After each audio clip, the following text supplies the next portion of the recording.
Cooper got open and caught it. Touchdown, Indiana.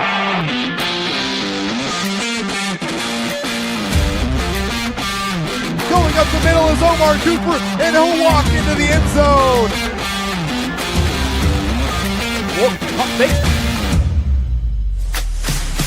Complete at the 47. Surratt with no one to beat.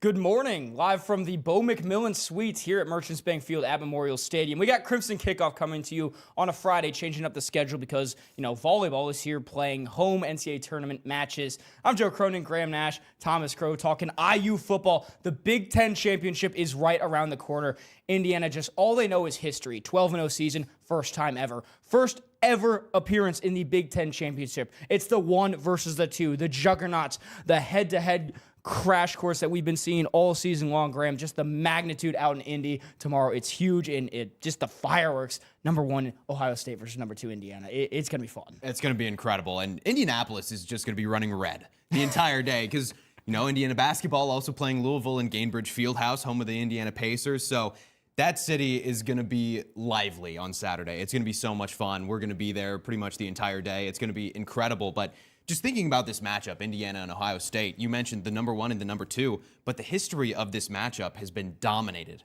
by the Buckeyes. Ohio State all-time 81-12-5 against Indiana. Ohio State winning 30 straight against the Hoosiers. All the odds right now stacked against Indiana maybe, but like Curt Cignetti said at Penn State, this Indiana team has never gone to Penn State. This Indiana team has never played Ohio State. So while so many might be thinking that this is an Ohio State easy Big Ten championship win, that may not be the case. Yeah, and Ohio State didn't end Indiana's season last year, but it put a rein on the undefeated parade. It was what Indiana needed, though, at least according to Curt Cignetti, and now they get their chance at revenge at Lucas Oil Stadium, chance to be the number 1 team going into the playoff, get a bye, continue this undefeated season that last year it might have just been kind of a Cinderella story. This year, Indiana believes they can truly go win a national title. This is how you prove it. And then there were only two undefeated teams remaining in the country after this weekend. One will stand atop and probably the number 1 overall seed in the college football playoff. Just everything matters for this game, the fireworks around it. And I feel like it's not really getting talked about enough, and we'll touch more on that.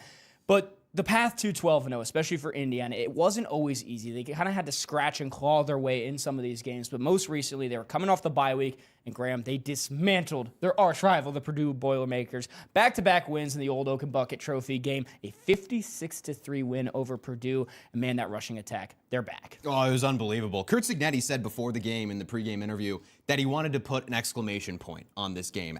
Coming out of a bye week, he wanted there to be an exclamation point. After the game, sideline reporter asked him about it. He said, I think we did pretty good. I think we did pretty good. Let's take a look at these highlights. Indiana and Purdue, the 100th Old Oak and Bucket game. The Hoosiers were rolling early and often, and as it has so often this season, it started with the defense. Ryan Brown, QB for the Boilermakers, pushed out of the pocket, coming near side, throws on the run. Oh, Amari Farrell with the INT, his 4th of the season. That gives him the 2nd most on the team this season, Thomas. Can't score touchdowns when you throw it to the defense. You can score touchdowns when you give you the ball to Kaylon Black. He gets in his 1st of the night. He ended with more. Speaking of getting more, there's Fernando Mendoza, the Heisman candidate, getting it done on the ground. He had 2 in the air. And the rushing attack didn't really stop there all night long. These backs and Fernando Mendoza were rumbling. How about Roman Hemby, 82 yards on the ground, a little stiff arm as well before he crosses the 50. It was a season-high 152 rushing yard night for Roman Hemby, and this rushing attack just was rolling all night long. Longest run of Indiana season, longest play of Indiana's season. Speaking of a guy who Indiana needed to get back and healthy, Elijah Surratt down the right sideline, a little whoop at the 5, and gets into the end zone, 35-0. Great blocking downfield. Graham, this game's over. Yeah, it was, but Indiana wanted to tack on more. How about the other favorite wide receiver, Omar Cooper Jr.? Pass a little behind him, but make one man miss. Break one tackle. How about a second? And then find his way into the end zone. His 11th receiving touchdown, tied for the Big Ten lead with Elijah Surratt and a couple other guys that we're going to talk about. But Indiana goes on to win big in Purdue. It's a 56-3 win, and Indiana retains the Old Oaken Bucket. Again, mentioned the first ever 12-0 season from Indiana, but this is also the first time Curt Cignetti has ever gone 12-0 in his coaching tenure. You see the stats right there.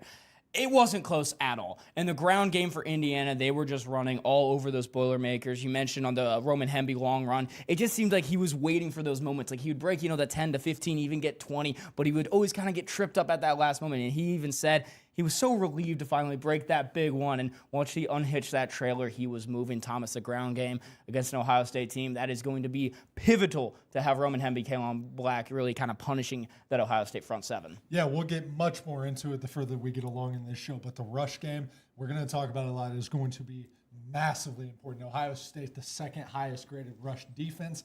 Indiana, the highest rated rush offense that Ohio State has seen.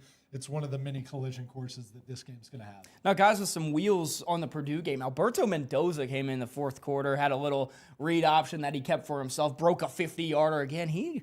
Once he gets moving, he's got some wheels to him. But Graham, the other Mendoza, Fernando, this is probably likely the coldest game he has ever played in, and it showed. He kind of struggled throwing the ball, had some throws that were behind his marks, some passes that could have been intercepted had it probably not been Purdue. Still had 3 touchdowns, so very much kept himself in the firm first place of that Heisman running right now. Yeah, he did, and the weather absolutely, I think, played a factor. It was the coldest game ever in Ross-Ade Stadium in West Lafayette. I felt it. I'm sure you did. I'm sure you did. I saw you bundled up on the sideline at one point, actually. But yeah, it did show. There were, first 3 possessions, it felt like there could have been an interception that Fernando Mendoza threw, but he kind of brought it back, and I think the offense did a great job realizing that, okay, he wasn't playing his best ball. Let's get those running backs involved. And then there was really no stopping this Indiana team once that running game started to get their momentum. Well, something I'd noticed is Cignetti kind of put the ball in the hands of Mendoza, saying, okay, he's a Heisman frontrunner. Let's show the country why he is on this Black Friday night rivalry weekend. And Thomas, it wasn't really working, and once that happened, Indiana just flexed their muscles a little bit with their offensive line, let the ground game work. Yeah, the ground game was just, they ran for 300-plus yards once again. They've done it multiple times this season. Like I said, the rush game is going to be big in this game, but there's a positive and kind of a negative if you look at Fernando Mendoza's game. One, if he plays that way against Ohio State, Indiana's not going to have a chance in this game. But on the flip side, he didn't get sacked. They didn't get after him very much. Now, granted, he still didn't do much with it, but that's going to be a key, is keeping Fernando upright, keeping him comfortable in the pocket. We've talked about it since the Oregon game. If they can keep him comfortable, calm, not getting the happy feet in the pocket, he's going to be all right. Now on Fernando Mendoza, the All Big Ten postseason awards came out, and Fernando Mendoza was the Big Ten Offensive Player of the Year, which kind of sparks some big things coming in the coming weeks. For the Heisman Award, he was the first-team All-Big Ten quarterback as compared to Julian Sain, who's second. And those are really the 1 and 2 race right there for the Heisman Trophy. Fernando Mendoza with 38 total touchdowns on the year. Graham, how important, maybe just for the award sense, was getting those 3 total touchdowns against Purdue, despite only throwing for 117 yards? I think it was big, just showing that you can still get it done, and even when you're not having your best game, still find ways to get your guys in the end zone, find them in those big moments. What I think was also big for this race was that first pick that Julian Sain threw against Michigan, because before that happened, Julian Sain had the best touchdown to interception ratio in the Big Ten, and then that interception matched Fernando Mendoza's total for interceptions this season. So it was kind of a show of, okay, Julian Sain did, first of all, a great job of responding after that, but even in Fernando Mendoza's not best game, he still got 3 touchdowns and didn't throw a pick. Some might have been picked off if it wasn't Purdue, but he still found a way to bounce back, and Julian Sain struggled a little bit, so those numbers kind of met each other.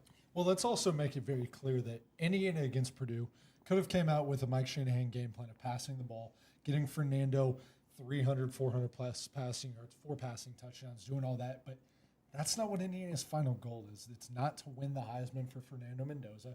The goal is to get him out by halftime, the third quarter, keep him healthy, get the starters out, let the other guys, 1, play, and 2, let your starters sit down, rest.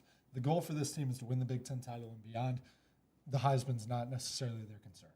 Now, on the all Big Ten teams, Indiana has plenty of names on both the offensive and defensive side. There's the offensive names for the Hoosiers. 2 first-teamers in Fernando Mendoza, and then the left tackle, potentially an All-American, Carter Smith. Pat Coogan also in the mix on the offensive line. And then the receiver tandem, both on the second team.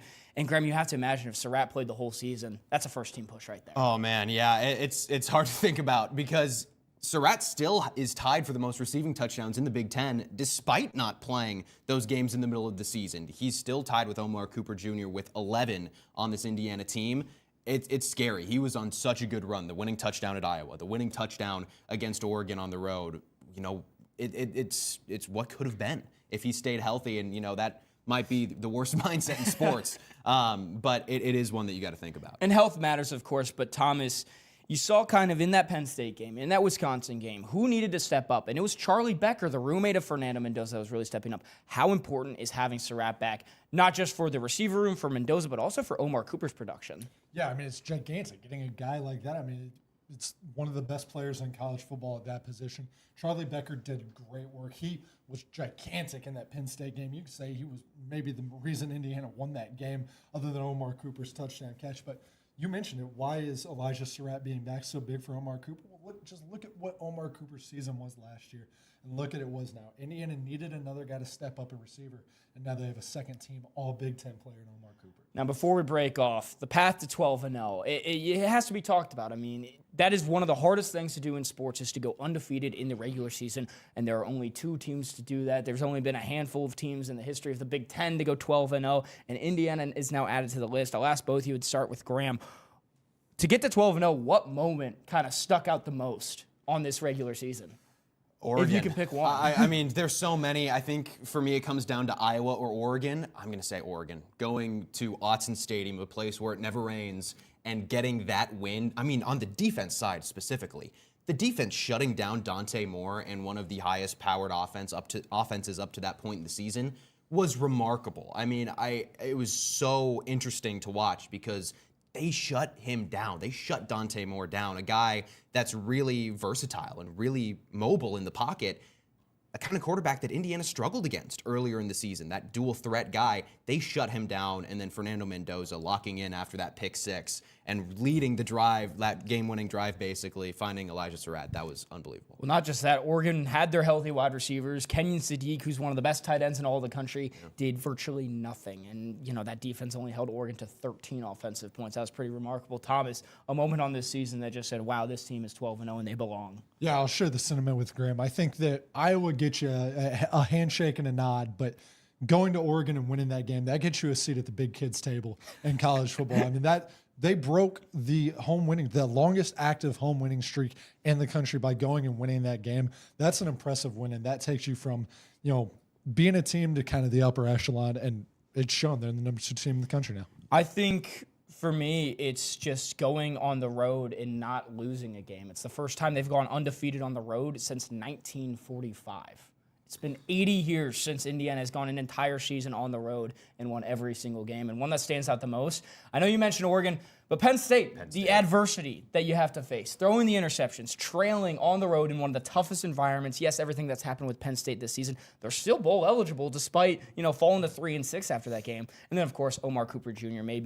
possibly making the greatest catch I have ever seen in person. And that's a remarkable moment, and it's a reason why this team's 12-0. They have to face adversity, and when the odds were stacked against them, they followed through. But we have a big game to preview, the biggest game in the country, the biggest game of the season. It's number 1 versus number 2. A ton coming up, but before that, I was able to talk with linebacker Isaiah Jones previewing this Big Ten championship.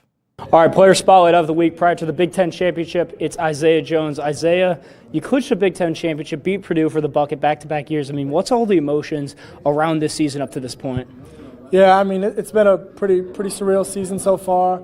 I think we all are really excited to know about 12-0. It's historic, but for us, I think, you know, we got the eye on the next prize, and, you know, no one's really satisfied. And SIG, you know, doesn't let anybody be satisfied. So we're all really excited for this opportunity. I know you, along with many of the other players, mentioned never satisfied, on to the next. But you were at this place when they were winning 3 games, 4 games. Yeah. Is there anything special about, you know, seeing a 12-0 season with a chance to be Big Ten champions? Yeah, I mean, I know I've got a few of my teammates that are, been here the last 2 years with the previous coach and then these 2 years with Coach Sig. And, even last year and this year, it's special for us especially because, we saw, you're right, the 3-win, 4-win seasons. And we saw, what the players went through. And, it's an impact on everybody. It's the players, it's the fans, it's the community, it's the people that, work in the facilities just around the stadium. Like, no one likes to lose. And so, being able to win and being able to, take everybody with you, it's been pretty special. What kind of statement do you think you and your team can make this weekend?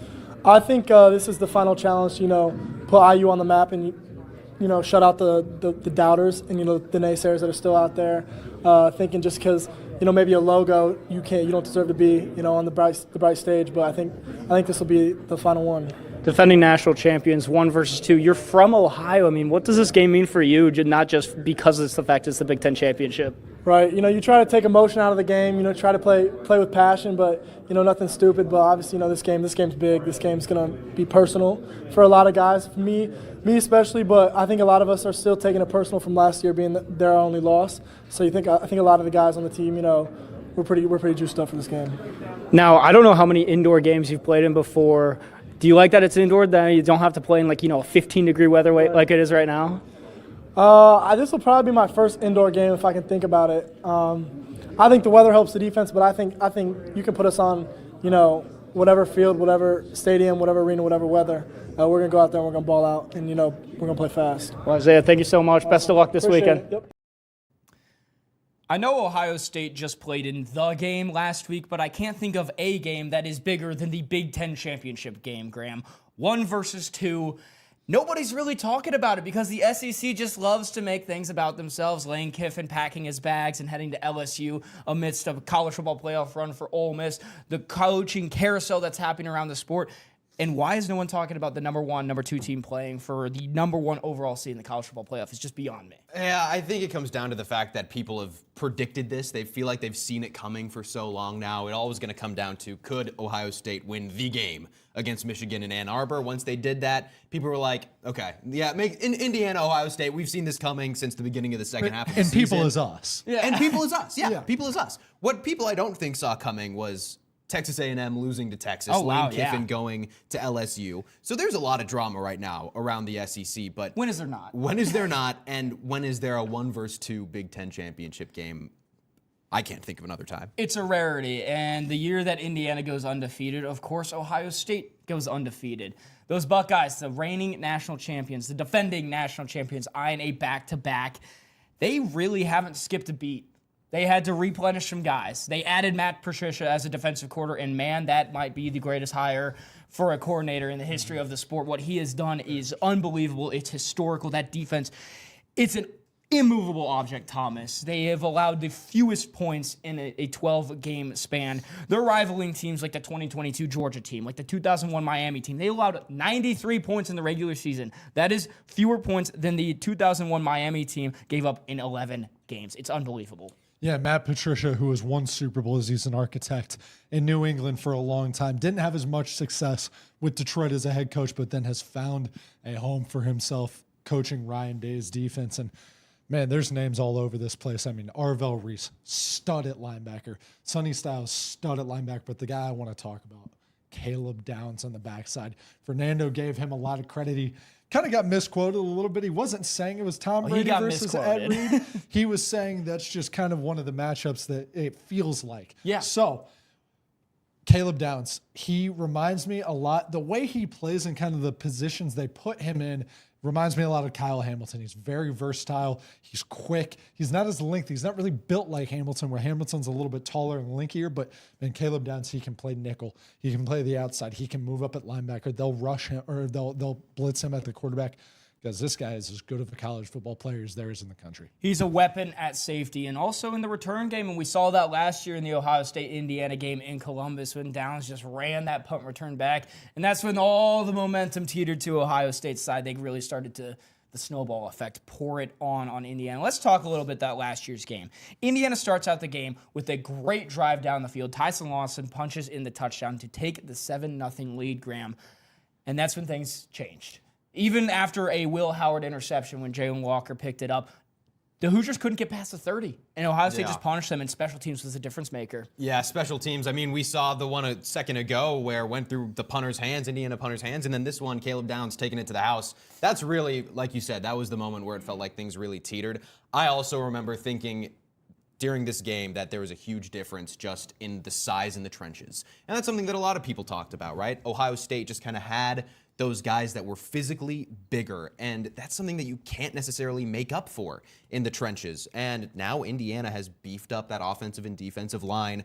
They fought against one of the best offensive lines in the Big Ten in Oregon on the road and overtook them. They overpowered that O-line. Clearly, Indiana has done a really good job beefing that up. It's going to be interesting to see how it goes this time around, especially with a new defensive coordinator. Beefed up. That was our word of the very first show, beefing up the offensive line. Glad we're going full circle right now. Thomas, on the offensive line, though, for Indiana, that was a struggle point last year against Ohio State, partially because, they're playing against 105,000 fans, and also because that Ohio State defensive line was dominant. They're dominant again this year. Curtis Rourke got sacked 5 times for 45 yards loss in Columbus last year.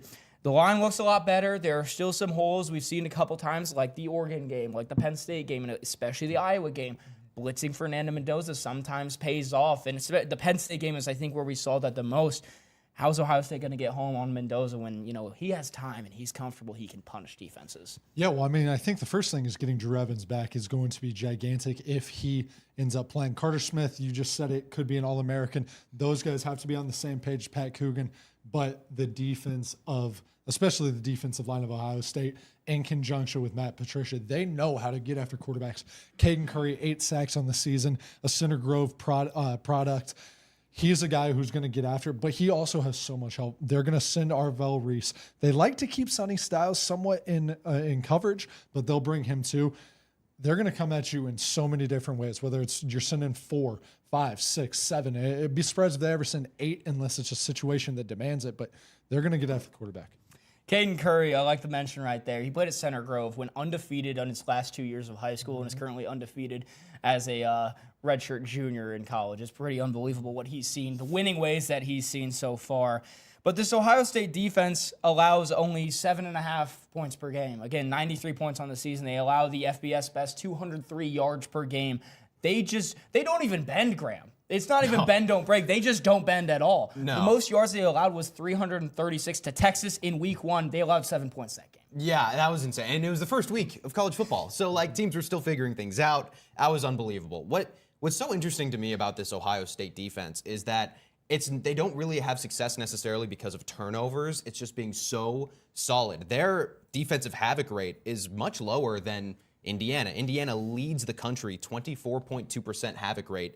Ohio State's at 17%. So it's not necessarily the turnovers. They're just so well coached and so strong. Again, they don't bend. They definitely don't break.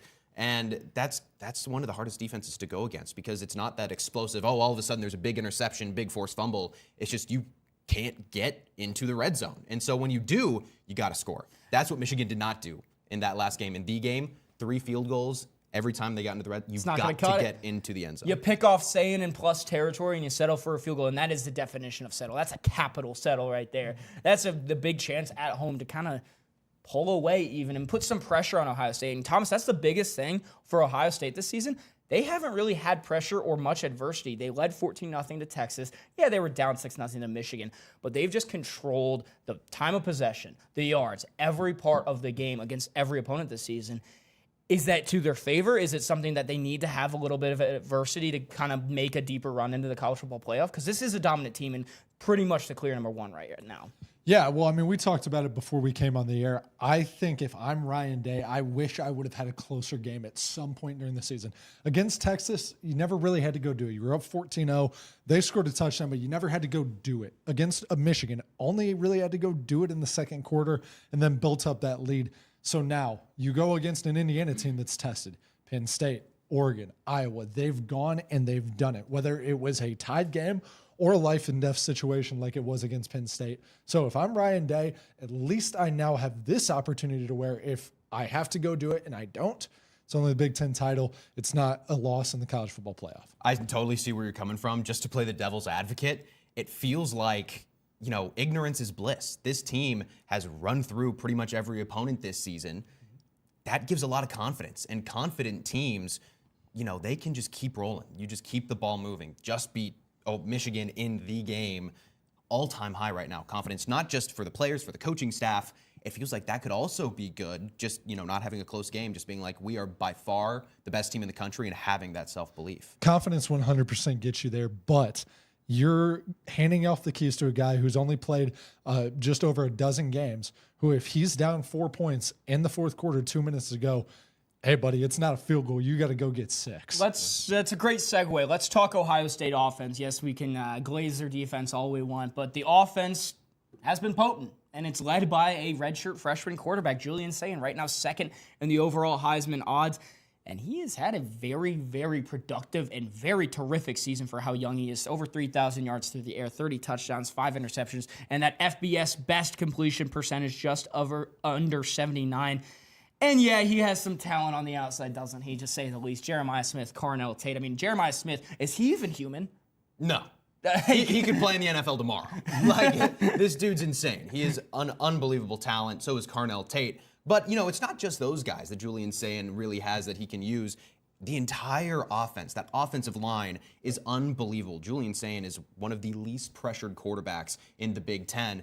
That's going to give you a big advantage over other teams because, again, you mentioned his completion percentage, unbelievable. When you have that much time to sit and let a play develop, you're going to easily find an open guy and be able to deliver that ball on the money.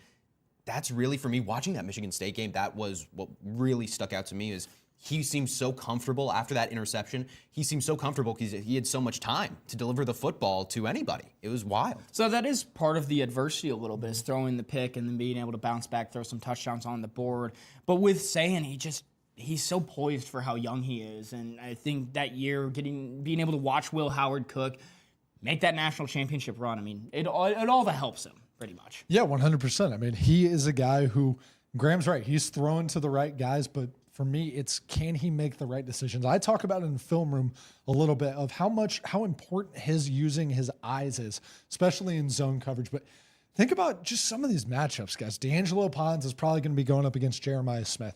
High school teammates, but Pons gives up a little bit of size, a little bit of weight. Then you think about Carnell Tate. Who's he going to be going up against? Is it going to be in the slot? Is it going to be, on the outside? But the one that really interests me is Max Clare. He is their tight end, and he does not get the name recognition he deserves. He could potentially be a first-round pick, but when you're behind the other guys, it's hard to get your name out there. But, man, he is so impressive in zone coverage. Watching some of his film, it's Kelsey-like, the way he's able to just sit in zones, find where the defense isn't, sit there. I think him against Aiden Fisher and the rest of the linebackers is going to be so fun to watch. That's what, watching Ohio State footage, it just seems Max Clare is that security blanket. Obviously, you're looking at Jeremiah Smith. Carnell Tate is a big play machine, and he only played 10 games this season. But when it mattered the most, if Sayin was under a little bit of duress, he's looking for Clare. 41 receptions on the year is just 3 less than what Carnell Tate had. How important is it just not having the two-headed attack, but, you got a big tight end to throw the ball to? Oh, it's huge. I mean, third most receptions on the team, 41, like you said, just behind Carnell Tate. I mean, it's wild watching him play, like you said, Thomas, because he really is that offensive threat. He's that third option. He's only blocked on like a third of the snaps that he's played all season. Like, he can block. He's decent at it. Again, big guy, big tight end. He can do it. But he's just such an offensive threat. You would think, as someone from the outside looking in, okay, surely teams and defenses are going to scout that and assume it's coming. But he's just so good at finding the soft spot in a zone, and he just sits, and it's going to be on those linebackers are going to have a big challenge. Now, I think something important is they're just weapons all over the place for this team, especially running back Bo Jackson. No, not the Raiders legend back in the day. Bo Jackson, the Ohio State running back, really coming into his own down this back stretch of the season. 5 of the last 6 games, he's gone for over 100 yards. This is a big talking point midway through the season for Ohio State. Do they have a rushing attack? The answer is yes. He's a second-team All-Big Ten guy, over 900 yards on the ground, 6.3 yards per carry. So when he gets the ball, he's just moving it. Had a great game against Penn State, a great rush defense in Penn State, 105 yards on only 13 carries. Thomas, if you have a weapon at running back along with this team, it's just such a well-rounded team. There's not just one guy that's really making the noise. Yeah, that's kind of the fun part of getting ready to go for this broadcast and going down side-by-side stats of Indiana and Ohio State and the team ranking. Not very often you see a number that is outside the top 10. Indiana's rush offense is number 9 in the nation. But one that kind of jumped out to me, Ohio State, only 53rd in terms of rushing offense. That's going to be kind of a factor. Now, you're right, Joe. Later in the season, they've gotten Bo Jackson working. He didn't even play against Texas, but they've found a way to get him involved. They like Donaldson as well at the goal line. This is a rushing attack that can be effective, especially if Indiana's getting at Julian Sayin early in the game, making him uncomfortable. They might have to lean on that run game, Brian Hartline, to get that offense and that pass game working. You mentioned that Penn State game and how Ohio State, the rushing attack really thrived. It was only one of 3 times this season where Ohio State rushed for 4.4 yards or more against a Power 4 program. They struggled in that rushing attack. The other 2 teams, UCLA and Rutgers, not powerhouses in the Big Ten this season. UCLA had that bit of a run, but Indiana effectively shut it down when they came to Bloomington. But the closest rushing defense that Ohio State has played this season, the closest to Indiana, is Texas, and they rushed for less than 2.5 yards. Again, didn't have Bo Jackson, so that is going to play a factor. But something to definitely keep an eye out for. This game could totally come down to the quarterback play, totally be the Heisman candidates, go and just add it back and forth if that rushing attack can't get going for either side. I just don't think with the defenses that we are seeing, it's going to be high scoring enough because these 2 teams are going to slow each other down. That's what they do. And for that Ohio State run attack, they're going against just a dominant front 7 in Indiana. 103 tackles for loss on the season is 3rd in the entire nation. Stephen Daly has 18 tackles for loss, and get this, that leads the country, and he wasn't on an all-Big Ten team. He was an honorable mention. Is that the snub of all time? I don't even know how that's possible. You lead the nation. Especially playing with less time. He only played it after he the didn't Kellen start Moore injury. until the Maryland game. Yeah. It's unbelievable what he's been able to. He had 4.5 tackles for loss against Purdue. This guy's And he's fun at fullback. Oh, I love that You package. love the Stephen Daly package. But we got to segue a little bit. We're going to go on a very in-depth look on Ohio State. We have an expert in the craft. Brooks White will be joining us on set. But before that, Thomas, what are you talking about in the film room? Yeah, film room. This one's a little different than normal. Normally is we would have gone Purdue and IU, but this week, let's highlight the game. We're going Michigan and Ohio State. We're going to talk about Julian Sayin. He makes a mistake at the beginning of film room, but I couldn't sing his praises more towards the end. It's going to be a fun, interesting matchup against the Indiana defense, and Brooks will be on the other side. So let's jump to film room. All right, guys, another version of film room here, but this week we're switching it up a little bit. There wasn't much in the Indiana-Purdue game that we thought we should talk about. So instead, let's preview Indiana's upcoming opponent on Saturday, Ohio State.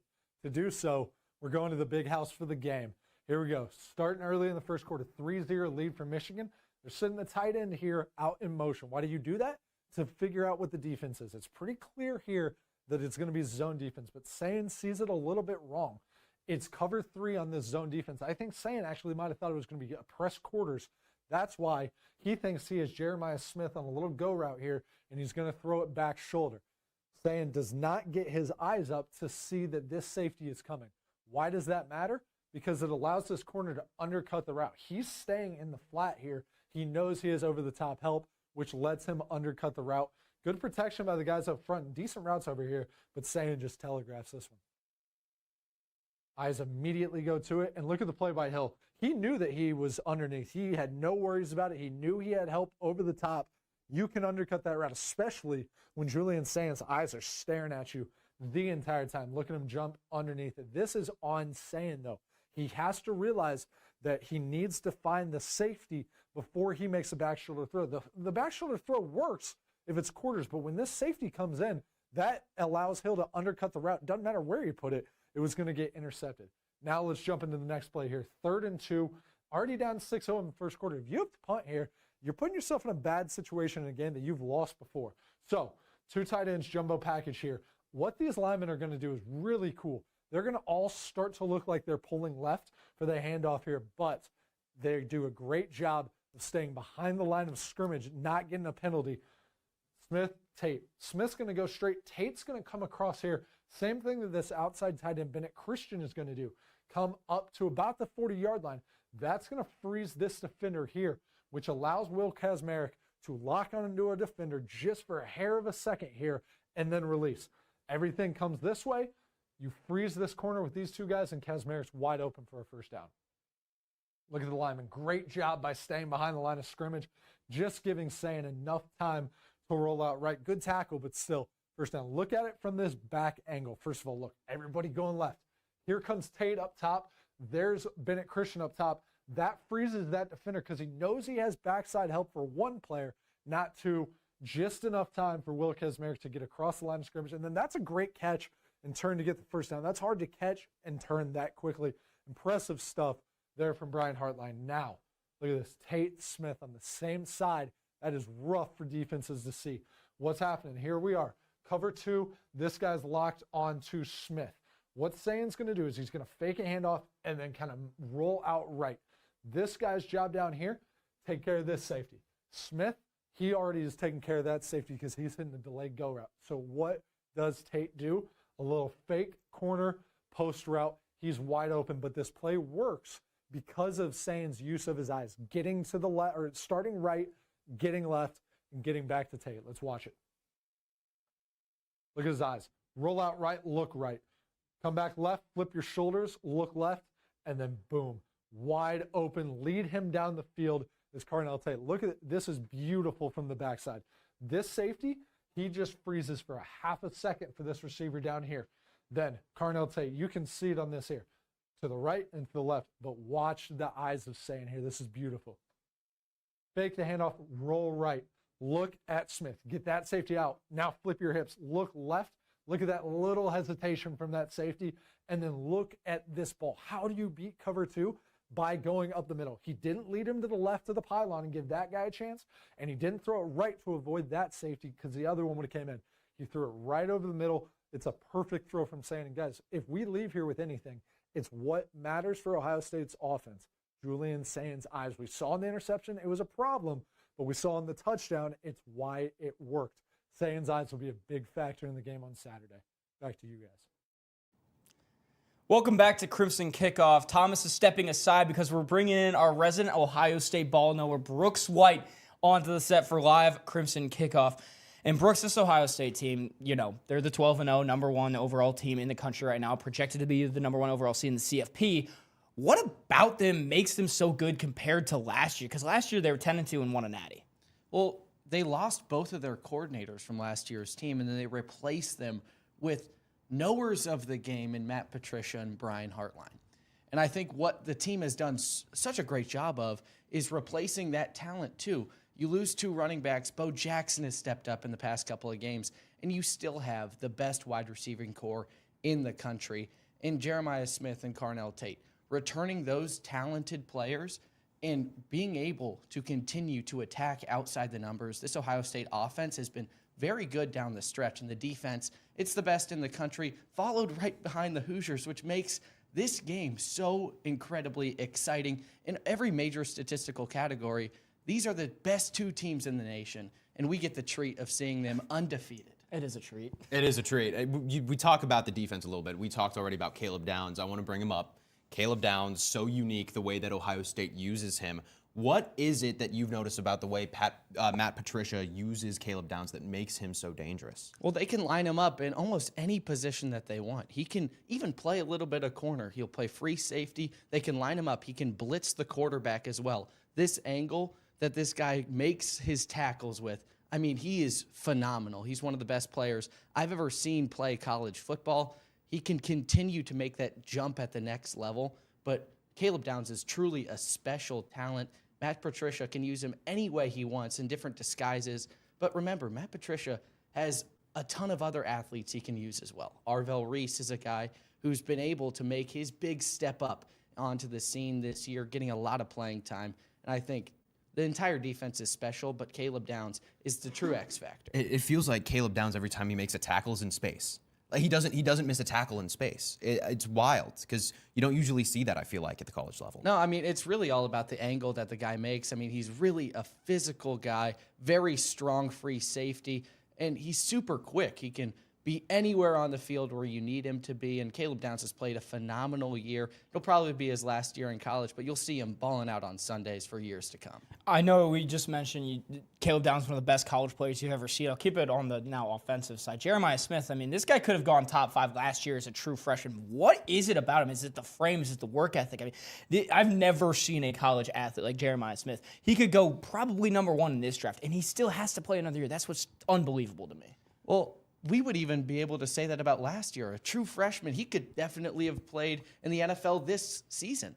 He is truly one of the special guys in college football. Though his hands are absolutely insane, as you're saying. That Penn State catch, insane. What he was able to do, bringing it in with one hand. He's a great route runner. He has the size, the frame to match up with anybody in college football. And Jeremiah Smith, he still has one more year. He can still be more refined when he enters the league. I mean, everybody's going to have to be on their heels. Is there a hole in his game? I mean, where can he improve? I'm just curious. It just seems like he is the perfect prototype of an NFL wide receiver. You know, I think it's all about getting faster, bigger, stronger. He's already standing at an incredible frame, very big, and he already has 11 touchdowns on the year already. Jeremiah Smith, again, he's still a sophomore. He's going to have another year to continue to get better. I don't really see any holes in his game right now, but I mean, can you imagine what this guy, with more and more coaching, what he can do at the next level and even next year? Junior Jeremiah Smith and the second year saying that's going to be a dangerous tandem. It is. Yes, speaking of saying, I want to go to the guy passing to Jeremiah Smith. Obviously, very talented player, redshirt freshman. He's throwing at an unbelievable completion percentage. How much of his success in the passing game is due to just his skill, his talent, and then due to Brian Hartline and the way that he's scheming with that offensive piece? Well, Brian Hartline is one of the brightest offensive minds in college football, but Julian Sayin, he's posting almost a 79% completion percentage. It leads all of the FBS, and he also has the luxury of having all of these great playmakers around him. Max Clare, the transfer tight end from Purdue, he's stepped up in a big way the past couple games. And then you also, again, you have great wide receivers in Jeremiah Smith, Carnell Tate, Brandon Ennis. I mean, the list goes on and on. Julian Sayin has the guys around him to play great games. He wasn't even really touched against Michigan. There was a great offensive line performance. It is just so exciting to see this, or both of these two teams in Indiana and Ohio State on this collision course, because they are the best two teams in the country. Julian Sayin, his jersey was pure white on Saturday against Michigan. There wasn't a lot of any grass stains or anything. And I think Julian Sayin in this offense, they have become more comfortable as the years gone on. And now when you're getting ready to make this postseason run, you want to be playing your best ball right now, and I think Julian Sayin is. Last question for you, Brooks. Looking at the talent in the receiver room and the secondary on both sides is wild. They're both very, very talented groups. What do you make of those matchups for Indiana and for Ohio State? Because it could come down to those receivers very much with the quarterbacks thrown to them. Yeah, I think the passing game for Ohio State is going to be how they can win this game. The most polarizing matchup is obviously D'Angelo Pons against Jeremiah Smith, high school teammates. And D'Angelo Pons, as we all know, he's one of the best corners in all of college football. You stack him up against the best wide receiver in all of college football. And I mean, that's just pure cinema, folks. In Indianapolis, 1 versus 2. I mean, could not be more excited for Saturday. It's storybook, really. And the last one I have for you, what's the whole of this team? I mean, they're 12-0. They haven't skipped a beat. They've beat every Big Ten opponent by at least 18. They really weren't tested by Texas. Does this team have a weakness? I think the Hoosiers can make some big-time strides towards winning this game if they can clog up the middle of the rushing attack. Bo Jackson found a lot of success this past week at running outside of the numbers. A lot of runs, maybe over 10 yards from Bo Jackson when he was able to get to the outside of the field. If you can clog up the middle of the field, force the Buckeyes to throw from second and third and long situations, you can get off the field, and that will be how the Hoosiers take this advantage and win the game. Brooks, do you have a score prediction before you head out? I think it'll be a very close game. I'm going to say 38-35, the Buckeyes. Wow, high scoring. And some fireworks out in Indy. Brooks, thank you so much for joining us out here at Crimson Kickoff. Big day out in Indy tomorrow. Thomas will be back after the break, but our very own Mike Badrov previews just the crazy day that's happening in Indianapolis because there's a basketball game happening with the Hoosiers taking on a top 10 opponent in Louisville, and then, of course, the Big Ten Championship. Don't go anywhere.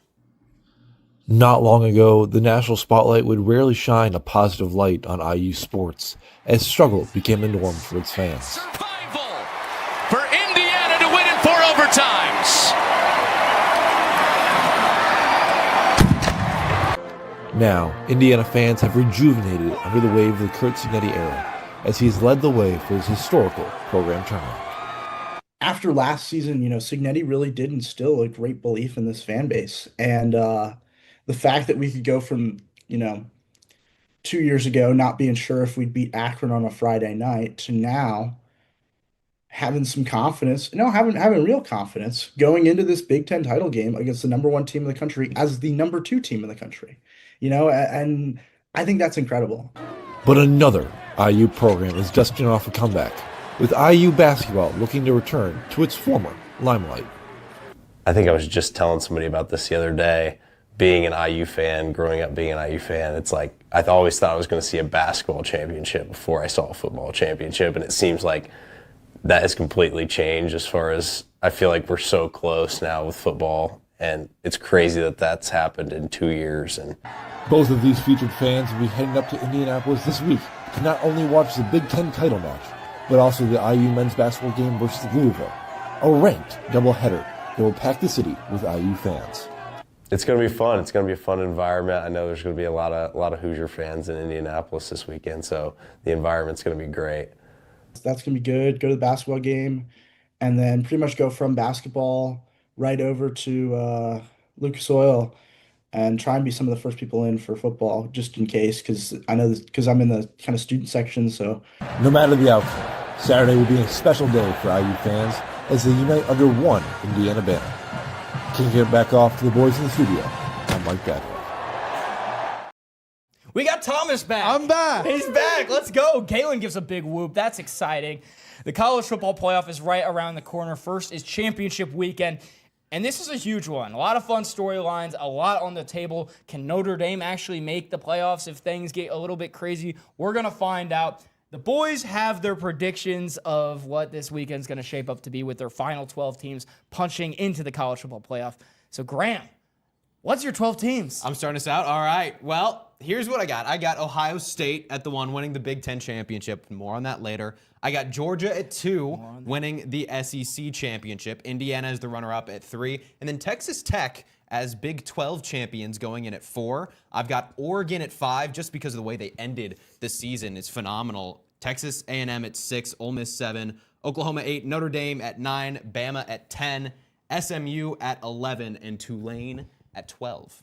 I'm sorry, I'm a little flabbergasted by the SMU pick. What went into that? I mean, they're not even in the ACC championship game. Where's the SMU coming from? They've finished the season strong. I felt like they're not in the ACC championship. It came down to that last game. Thomas. You've got I'm cheesing listening. right now. I think that the ACC championship, the way that ACC is beating themselves up, I think that the ACC is going to continue to do so, and I think it's going to be a really bad championship game. I think it's going to be ugly. I think it's going to be low scoring, and I think that at the end of the day, that committee is going to look at those two teams and just be like, I don't want either of those teams in, and I give SMU the nod. But Miami's the 12th ranked team in the country right now. It wouldn't be Miami. I'm so confused. Wow, that would be awesome for the sport if they just 4-loss SMU gets in. 4-loss SMU's in the college football playoff. Thomas, Do I even need to do my rankings? I think I already got it. What are your 12 teams? My 12 teams, first of all, Indiana, I have them winning in Lucas Oil on Saturday. A tight game. They win the Big Ten title. Then we go Ohio State. I just don't think a loss to 1 seed Indiana is enough to move Texas Tech over them. I know Texas Tech is going to be the Big 12 champions. You can argue with me on that one. Better than SMU.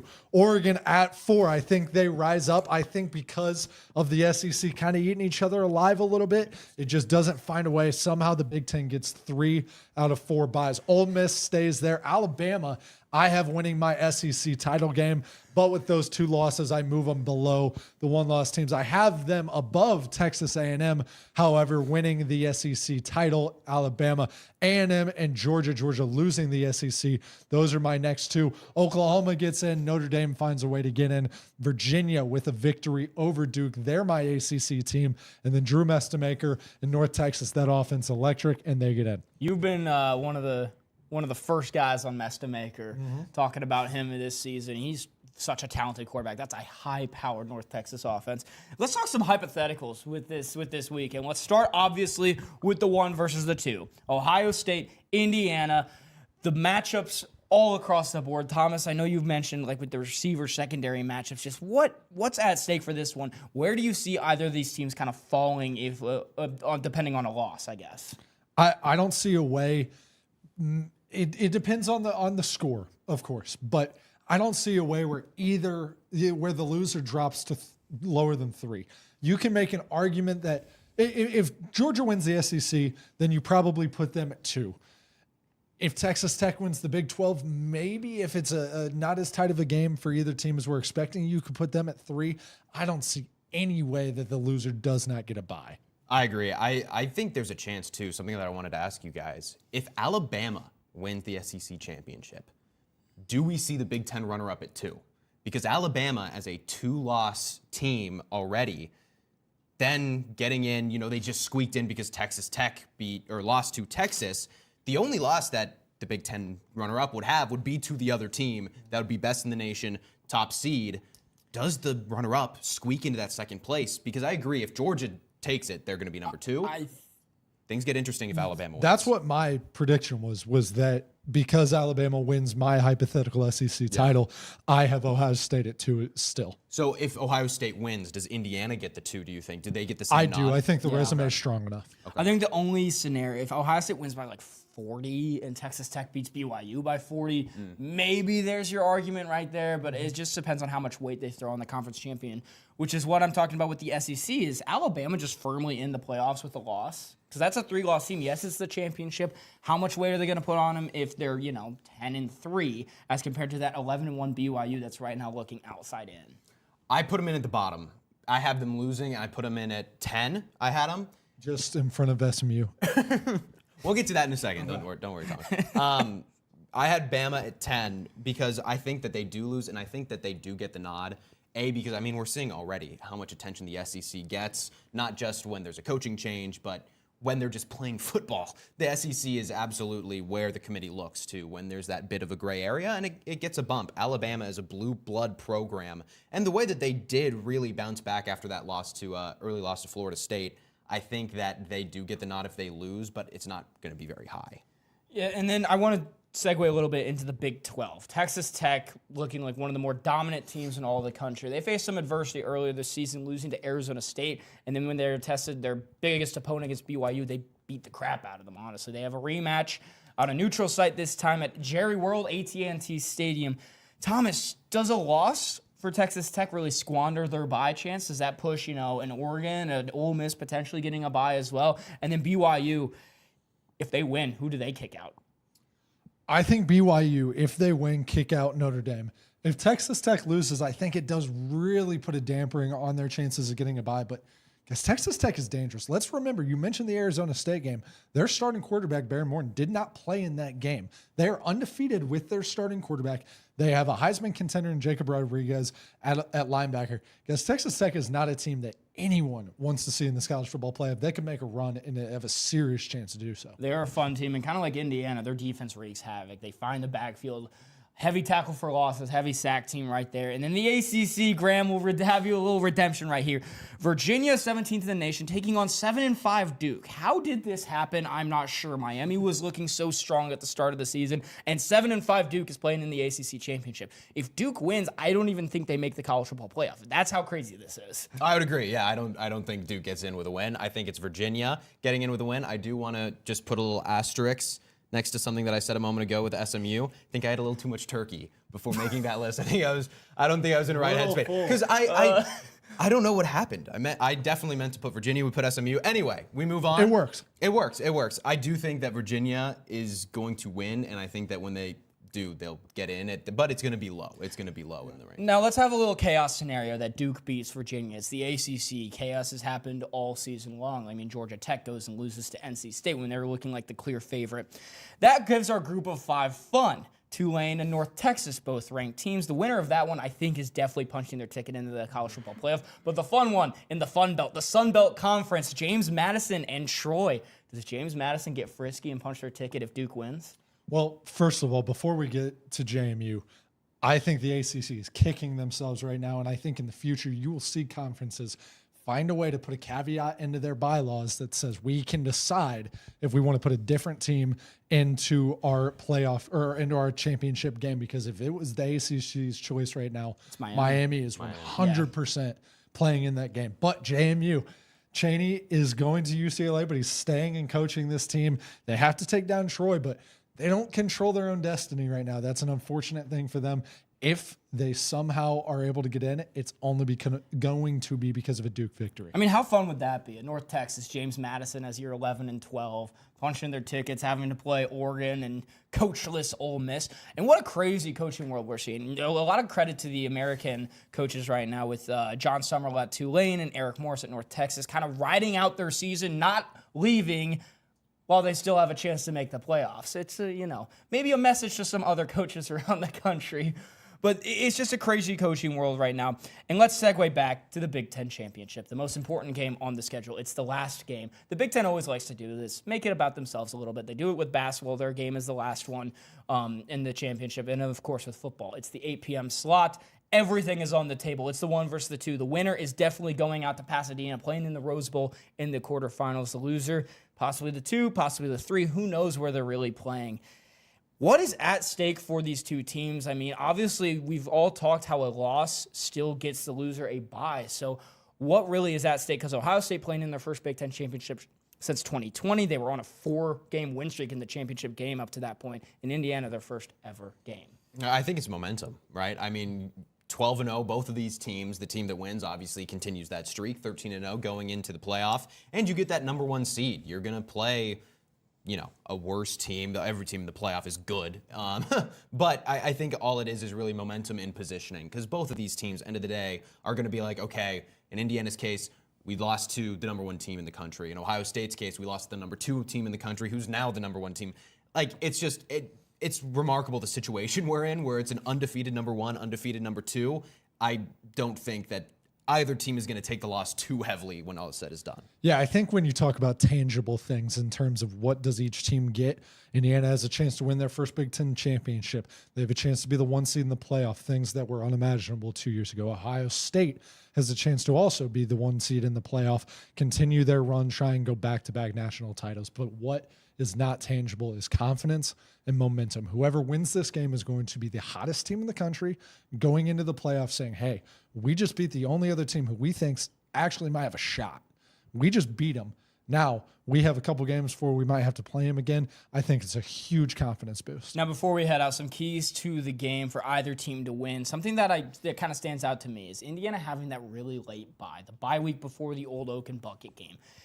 They had to play a lot of stretch of game. I mean, it's 5-6 straight games where guys are getting dinged up. You saw it, Drew Evans, Elijah Surratt. Now with Ohio State, they've played 6 consecutive games. They're about to play their 7th straight game playing Indiana in the Big Ten Championship. How much of a factor is it when it comes to just health of the guys in the trenches? Oh, it's gigantic. I mean, one team had a week off and played Purdue, and that wasn't a contest. And the other team, you said, is now going to their 7th straight game with just going to Ann Arbor in a cold, hostile environment. I understand that they kind of dominated that game, but that's a physical game. Michigan comes up and punches you in the nose a lot. And so this team is coming off some physical matchups. It's going to be fun. let's get to some score predictions of the biggest game in the sport up to this date. The number 1 versus the number 2, Ohio State and Indiana. Lucas Oil Stadium, Indianapolis. It's going to be bumping. I mean, volleyball is playing another home NCAA tournament game here tonight. They play Colorado, chance to continue their season, punch their ticket even further to the Sweet 16, a place they haven't been in quite some time. Men's basketball playing Louisville, a top 10 basketball team right there, a great basketball team that Pat Kelsey has. Darren DeVries kind of rolling in his first year despite that Minnesota loss. And even women's basketball playing in their first Big Ten game on the road against Illinois. But Graham, this Big Ten championship, who's winning between Ohio State and Indiana? All right, I've got Ohio State. We've talked about it all season long about how you're the best until proven otherwise. I still believe in that. I think Ohio State is the best team in the country, and until a team goes out and beats them, that's going to be how it remains in my mind. I've got Ohio State winning by a touchdown, 27-20. I think it's going to be low scoring, but end of the day, I think, either team on a given day can win this game. The way that Ohio State has been moving just makes me think that they're going to have it. They're going to have that mindset, that confidence that we've talked a lot about. And yes, they're coming off that win in the game against Michigan. Could there be a bit of a hangover for Ryan Day and this coaching staff? Who knows? I think that they're just on a high, and I think they're going to keep riding it until something seriously comes and rocks them. And in the case where this is like really close and it comes to a last-second drive, I think that Ohio State can prevail because I don't think we've seen the best of this team yet. Both of these teams have improved from last year. Both of these teams have gotten better in pretty much every area you can think of. Buffed up their line. Skill position guys come back. They get better. What I'm looking at is the quarterback play. And Indiana has the best quarterback in the country. Indiana is a better team than they were last year. Indiana has the Heisman favorite. And Indiana, in my opinion, has the best coach in the country. What Curt Cignetti has done, no other team, no other coach has been able to do that. With the resources he has his team fired up. This is a revenge game for Indiana. When Ohio State, their revenge game was Michigan. That's where their resources were. This is their 7th consecutive game. And for that reason right there, I have Indiana beating Ohio State in a very close 24-23 win. Fernando Mendoza solidifies his Heisman campaign with a game-winning drive to shut up those Buckeyes and go 13-0. How does Ohio State win this game, guys? Let your stars be your stars. Let Tate and Smith and Max Clare just run wild. Get them the ball on offense. Keep Julian Sand comfortable in the pocket. Indiana's going to try and get after him. Haynes is going to set up a lot of different coverages and a lot of different packages to get after Sand. You have to keep him comfortable. And then on the defensive side, let Caleb Downs be Caleb Downs. Let him be versatile. Put him in different spots. Make it hard for Indiana. How does Indiana win this game? First of all, the turnover battle. They're first in turnover margin in college football. Ohio State in the mid-30s in that stat. Establish the run. Let the run be the process that gets the pass going. And then, like I said, get after Julian Sand. That's the best way that Indiana can win this game. It is at Lucas Oil. It's not going to be a home game by any means, but I think that there's going to be more Indiana fans than Ohio State fans, especially with the basketball game in the morning.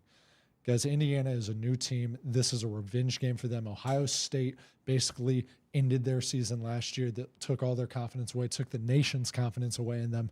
Indiana gets their revenge 23-20. What a moment in Indianapolis. The number 1, the number 2. Lucas Oil Stadium is going to be rocking. In a sea of red, I mean, both teams are red anyways. Fox has the call, 8 p.m. kick, 8:18 because it's Fox. Gus Johnson hopefully has some electricity left in the tank for Julian Sand and Fernando Mendoza. But for Graham Nash, Thomas Crow, and our entire production crew, I'm Joe Cronin saying so long. The Big Ten Championship awaits, and so does the CFP. Cooper got open and caught it. Touchdown, Indiana.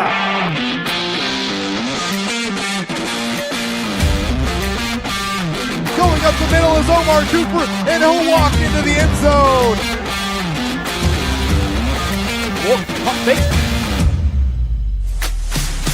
Complete at the 47. Surratt with no one to beat.